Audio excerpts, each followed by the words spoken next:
So now we're in part 2 of this epic saga of top 10 Pokemon, and in this one we're going to go over the Johto ones, which I think there was a lot of good Johto ones. I think probably of all of my favorites, Johto probably had more of them than anything in the world. And we're doing it this way because I think it's better than just a top 10 list mixing and matching, and it gets me the ability to cover more, so here we go. Top 10 Johto. Alright, so originally on this list I did have Crobat, but truth be told, after recording all this footage and spending all this time, literal months, into putting this project together, I had to have changed my mind and sided with something that I figured was a little bit more interesting, and that was Unknown. Now, Unknown is technically a really bad Pokemon because all it has is hidden power along with some terrible stats. That aside, it does have a perk going for it, and that's the fact that they decided to create an entire alphabet out of just a single Pokemon.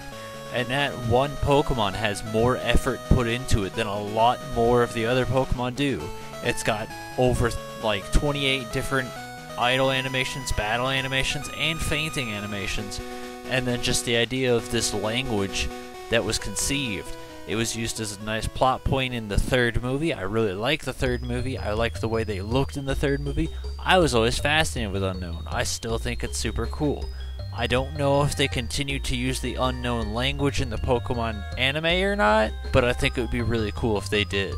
So this one I always remembered liking as a kid because of its typing as well. And that's Lantern, because I like the idea of it being water and electric, because it seems like, yeah, this should be super good, this should be super powerful, it's two types, it's got this great coverage, it's super smart and strategic. Ground type's got nothing on me.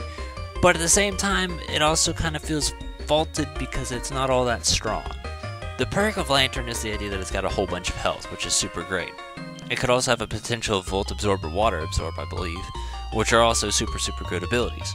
So the idea that it's not as strong kind of holds it back a little bit on me, but again, I'm determined to make this be really good. So I really like it. I've done my best to make it mine pretty good, but it's still not as good as it could be. But yeah, no, I like it. I think it's a really cool Pokemon. It's just, I wish it was stronger. Mega Lantern. This is another one of those cases where if you asked me 10 or 20 years ago which one I would have said my favorite, this probably wouldn't have been it. But I like it a lot more now because I realize just how good it actually is. So the idea that this is the first pure rock type ever is pretty cool. The idea that it's a rock type is pretty cool. The idea that it's super strong and defensive is pretty cool. The only real downside to it is its special defense and its speed. But guess what? If you do it the right way, you can get one with a plus special defense nature, and that automatically changes the entire thing into being a sturdy, offensive guy who will hurt you but be slow. But that's no problem. So yes, I think it's really good. I found uses for it, I found creative ideas for it, and because of that, that's kind of what changed my mind. Like, after going through all 800 of them and then trying to level each and every single one up, you come up with different ideas on how something can be used and what's good and bad about it. And sometimes it changes your light on things. So I like Sudowoodo. I think it's a really good Pokemon. I think it's really cool. Didn't care for it as a kid, but now I like it a lot. Also mentioned inside the fainting video, I'll go over it again, but pretty much Hitmontop is one of my favorites because of just the pure concept and design alone of it. The idea that you're taking what happens if this is balanced and then physically representing it, I think is a genius idea. I really like it a lot. I always liked it. I even thought it was really cool as a kid. I like the idea of triple kick. I was like, yeah, Hitmontop's the best thing. And I realize that's not entirely true now, but I still think it's a really good Pokemon. I still think it's really defensive, really offensive. It's worth a shit. I like the idea that it's got Intimidate. I like the idea that it's just a freaking spin top. That's great. You turned a spin top into a fighting machine and made it cool. What I don't like is the idea that at Gen 6 onwards they made him stand up, which completely defeats the entire purpose of the Pokemon. You just turn this character upside down, or right side up. I hate people that do stupid jokes like that and try and like meme all over their fucking videos. That's gay. But the point is, like, they made such a unique idea and then they turned it around and kind of made it worse, and I want them to flip it right back over, put it on its head, and make it great again, because it's a cool Pokemon.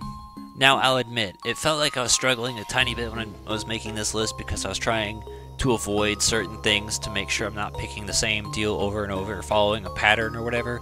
But with this one, it was kind of hard because when I think about what was good in Johto, I also think about the first Pokemon RPG game I ever played, which is Colosseum. And in Colosseum, you have an Espeon and an Umbreon. As a result, it kind of got me to liking Espeon. I never really cared about it before, but them as a duo work so well. Espeon would be one of my favorites. I think Espeon is great. I think it's really powerful. I didn't like how it was so frail, but it can actually turn out to be really defensive if, yet again, you do it right. I've raised enough Espeons to the point to be kind of tired of it, but I still like it. It's still strong, it's still fast, it can still be defensive when you want it to be. I still like the idea it's got Morning Sun. I like the idea of the daylight Pokemon versus the nighttime Pokemon. That's fine. That's good, because they took these ideas that they had that they wanted to improve and they applied them, and they made it work. So yes, I think it's good. And it's a cat. This was one I also remember liking a lot as a kid, mostly because of its typing as well. Water and Dragon. So at the time, long ago, that was near indestructible. The only way you can defeat that is with another dragon. The only other dragons out there had like very limited dragon moves. So Ice wasn't doing shit to it, Electric wasn't doing shit to it, and you had very limited choices as far as dragons and dragon type moves. So that's what made Kingdra feel like a very big deal to me. I still like it, I still think it's really cool. I like the idea of the king seahorse kind of thing. But as an adult, I kind of dislike the idea that they didn't do much to improve it, other than I think it was like either make it faster or improve its defenses. But now it's just kind of like, hey man, you could have raised its attack, but you didn't. You chose another stat instead, which I suppose is okay, but it just feels like between the difference of that and Seadra, there's not really too much difference at all, which is kind of where I'm half and half. But I still think Kingdra's a super cool Pokemon. It's still one of my favorites of all time.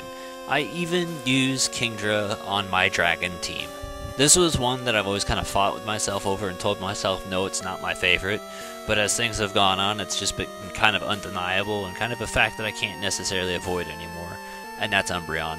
So yes, like Espeon, I've had so much exposure to Umbreon, it's unreal. But the usefulness of Umbreon is unreal as well. So it's built to be a wall, a defensive Pokemon, which is fine. And then you can turn it around and make it super useful. So what I always liked was in Colosseum how it never killed anything and it made it easier to snag Pokemon. I did the exact same thing with my XD playthrough because I was like, hey man, I'm trying to catch him, not kill him. It worked out beautifully, especially with the idea that I could overlevel them. And then when we're getting into competitive play, you can give it super strategic moves, like people do the whole toxic strategy, and then you know, they can stall it out, or you can do something like Snarl and lower their attacks, or whatever the hell. You can find 1,000,001 different ways to make Umbreon useful.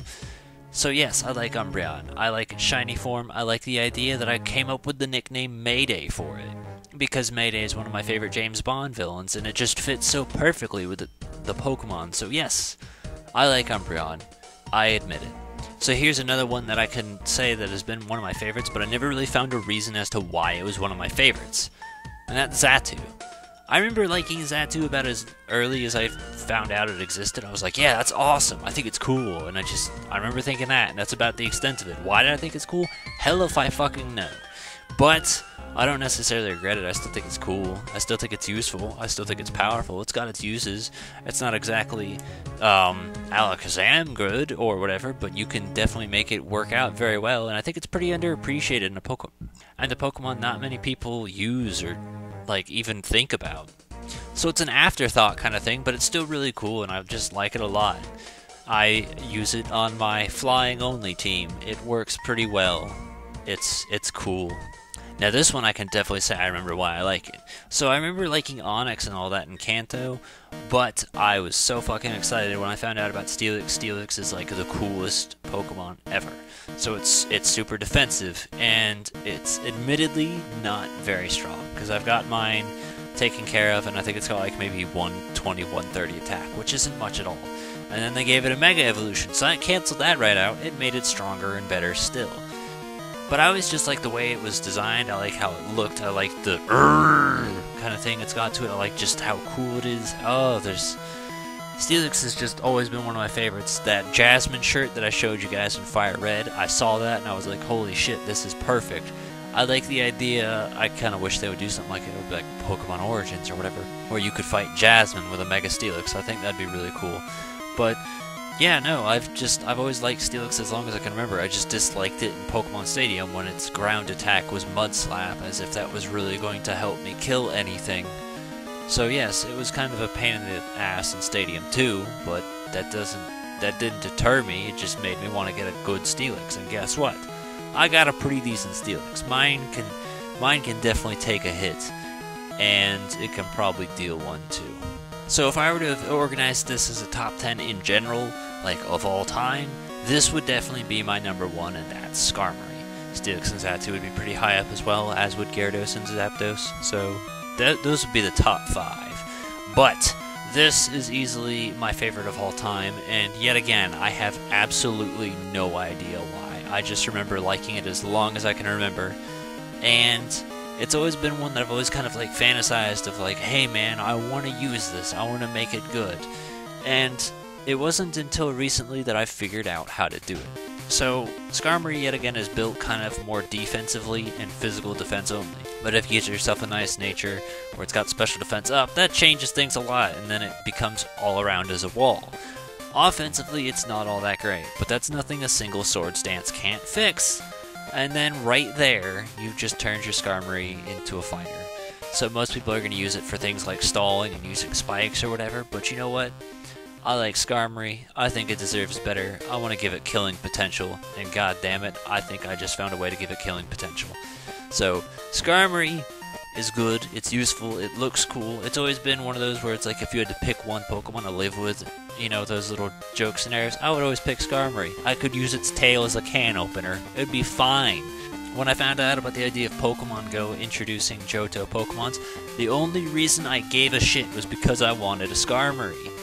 But because that app just works so terribly, I don't have the app, I don't have it anymore. But if I did, you bet your ass I would be super excited to have a Skarmory.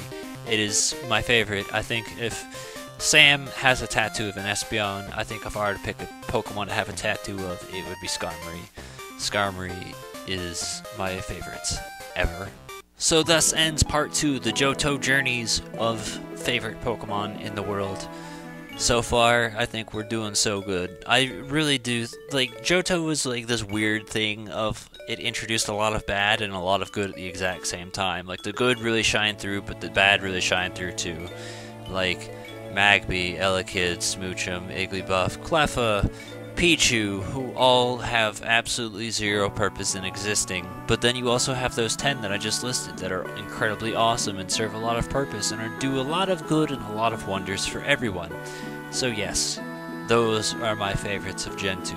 Next time, we will go visit the land of Hoenn. See you guys later. It's JC4 off.